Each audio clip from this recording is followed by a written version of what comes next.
This is where you're going to get Ripple and XRP news. This article is by James, and to help this channel, please be sure to like and subscribe. Daniel Vogel of BitSo at the Blockstars podcast stated, Mexicans make use of exchanges like BitSo to get the liquidity they need.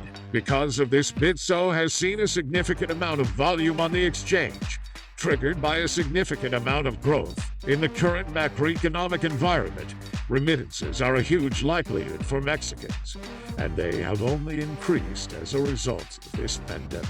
A lot of people in Mexico have lost their source of income, and they are being held by their counterparties in the United States. So remittances have grown significantly, and we definitely saw a big upbeat in that volume between March and May of 2020.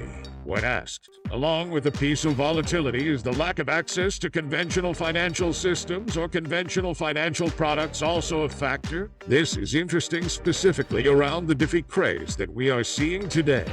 Our thesis is that absolutely there is a huge lack of access to traditional financial infrastructure in places like Mexico.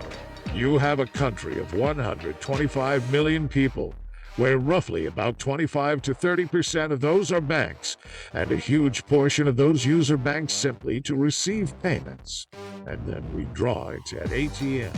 So, there is very little financial literacy in the country and very little access to financial products or services. And we definitely have seen people who are borrowing or using interest-bearing accounts paired with sort of like fleeing to the dollar and then basically pouring some of those stable coins in interest-bearing accounts. However, we are not really seeing the retail customers use DeFi products, simply because of the cost today involved in using those DeFi products. Today, a transaction in Ethereum in September 2020 costs you nearly $20 to be.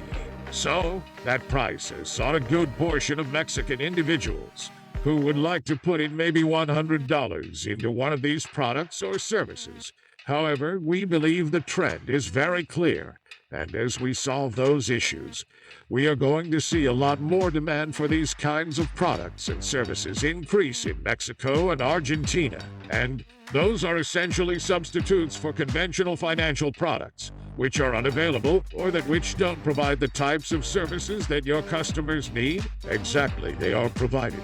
But if you are in Mexico, you don't get access to top-notch financial services. Thanks for watching, and to my subscribers, thank you for your support.